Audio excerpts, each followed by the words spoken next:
You have to be the hero of your own story, and you can do that. 90% of it is just showing up. Get there and start working. Like, you're not going to feel perfect every day. They're probably going to be more numerous than the days you don't. And so the benefit of discipline in my eyes has always been that through discipline, I get things done. Write down everything you want to do. This is what I want you to do. Write down what you would like to fix about your life. And then just, if you're 30 pounds overweight, you want to lose 30 pounds? Do it the right way. Go start eating vegetables, monitor your calories, write down what you eat, exercise every day, force yourself to do it. The brain is the general, the troops of the body, and you get up and you do it. And then you get to write it down. Our bodies, for whatever reason, most people, their associations are to avoid anything that's uncomfortable.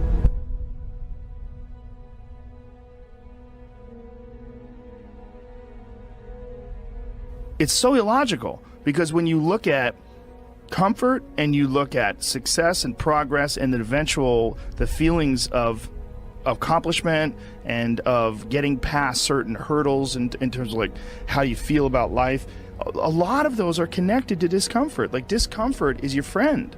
It really is. Like, discomfort and not being happy and content with certain situations in life or certain feelings in life. One of the big problems is sitting down and doing the work.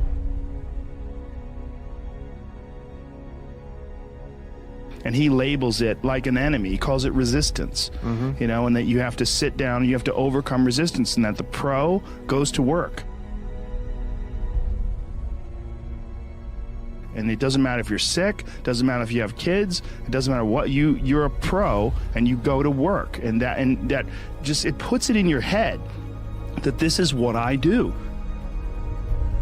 You have pride in that. And then when you are in front of that keyboard and you look down the count, it says put 1,000 words in, you're doing the work. Yeah. And out of that work, gems blossom.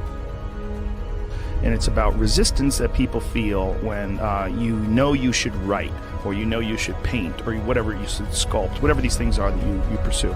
And that there's this thing that comes up that tries to keep you from doing that. This resistance. You're not a hero in your own eyes. You're not someone who you respect.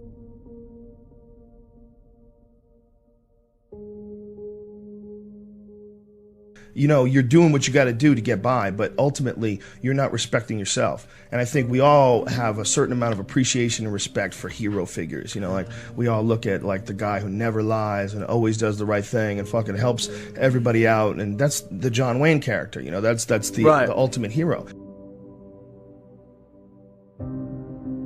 And he's like, this is a battle that you will fight for the rest of your life. But the key is to fight it, not to give in. Don't give in to that resistance, just to fight that resistance. And in doing so, every day you do so, you have won the battle for that day. And you will continue to fight that battle. And when you look at your own life and you don't stack up, you're a thief, you stole money from your wife's purse, and you don't want to smoke cigarettes, but you fucking have to, you can't deal with the stress, you smoke, you devalue yourself. You slowly start devaluing yourself. You look at yourself, you realize that if you were judging yourself, you would judge yourself unfavorably. So no matter who you can't pretend you're the hero of your story. You can be the hero of your own story that woke up today. You can be the hero of your own story that at 40 years of age stopped, got out of bed and said, I'm not doing this anymore. Only by my instincts and only by my morals and my ideals and my mind, and I'm going to be dead honest with myself because I'm realizing this is not going to last forever. And I'm going to get myself in shape, and I'm going to eat healthy. And I'm going to do this because this is me now.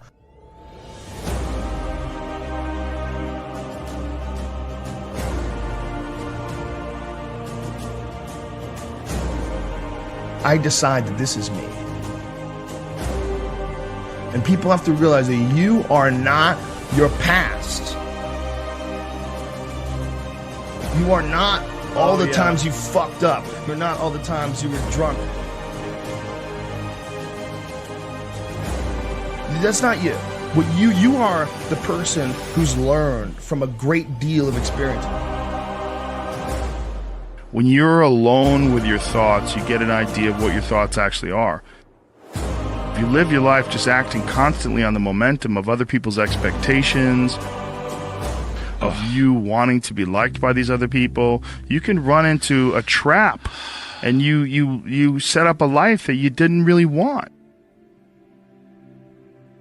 Your life is certainly some sort of a journey. It's certainly some sort of a journey. You're trapped in this situation where you have a mortgage, you've got credit card bills, you've got student loans you have to pay, you have a bunch of shit going on that you have to continue to feed. And all that, and especially if you have a family and you have to feed them, oh my goodness. Then you're fully locked in. You can't take any chances whatsoever. And oftentimes people make the mistake of getting stuck.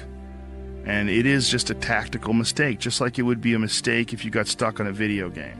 Just like it would be a mistake if you followed a map incorrectly and you get stuck in the woods.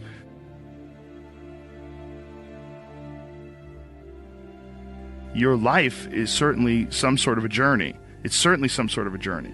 And we have to all be aware that when we're making journeys, we're not going to always make the right steps. And sometimes you have to back up and try again. And if you're in a position where you can't back up and try again, you've trapped yourself. Because people define themselves by the past. Instead of thinking about who they are now, they still look back at a mistake they made and don't just get past that mistake, grow and learn, but dwell on it. Think it defines them. I mean, there's definitely pitfalls in life. You're going to run into them. We all are. No, you can learn and grow if you survive. Somewhere along the line, they didn't face enough of the adversity to realize that there's sometimes you just got to get up and get shit done. There's sometimes where you have to fucking pull yourself up and you have to push forward even if you want to stay in bed. Having that safety net just provided him with a way to stay in bed, kept him weak. Have an opportunity. Every time things go wrong, every time things feel terrible, you have an opportunity to learn from whatever makes you feel terrible and never allow it to happen again. Push forward. The system will set out honeypots for people to get trapped in. The system will set out the ideas of retirement, the ideas of the golden years, providing you benefits, providing you a healthy work environment. Why? Well, because they want people to work for them. They don't want people to realize their own dreams and escape. They want to set it up so that you stick around. Stick around in some sort of an unsatisfying world. It's up to you to see that video game problem, to see that issue as it comes up on the map. And no, I think this is a right turn. To see all the problems that could potentially lay in front of you and calculate the future. And then also look around all the people that didn't do it and look at the misery that they're in and learn that you don't want to be like them.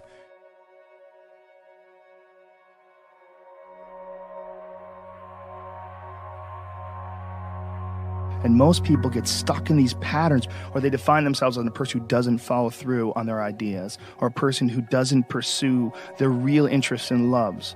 You define yourself by that. Well, I guess I start things and I quit. No, you don't. No, you have started things and you quit. And it gives you a horrible sense of regret that's made you define yourself by that. You don't have to do that. If I look back on anything I've ever done, mistakes I've ever made, paths that something that I put out that I didn't quite think, man, maybe I just waited 3 months before I released that, or maybe I should have, re-edited that blog post a couple more times before I put it online, or things that I've done have driven me crazy, but yelling at someone I didn't have to yell at them for, whatever. But the most important thing is always for all people to recognize that you're not who you were a year ago. You're not who you were 5 years ago. You're not who you were last week. So you got to regulate how much you dwell on regrets of the past. You really got to be careful.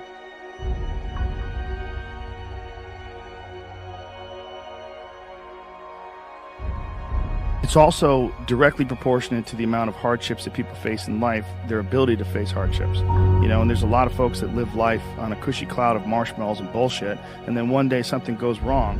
And then look at the people that have kind of taken chances and navigated their way. What did they do differently than you?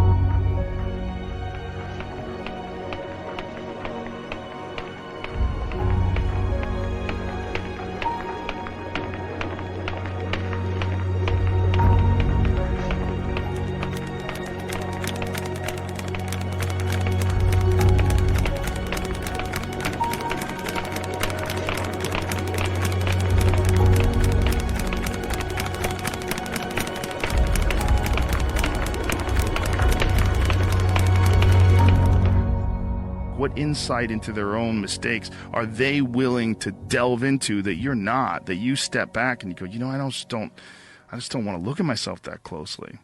But the person who's able to look at themselves the closest is going to get the more rational results.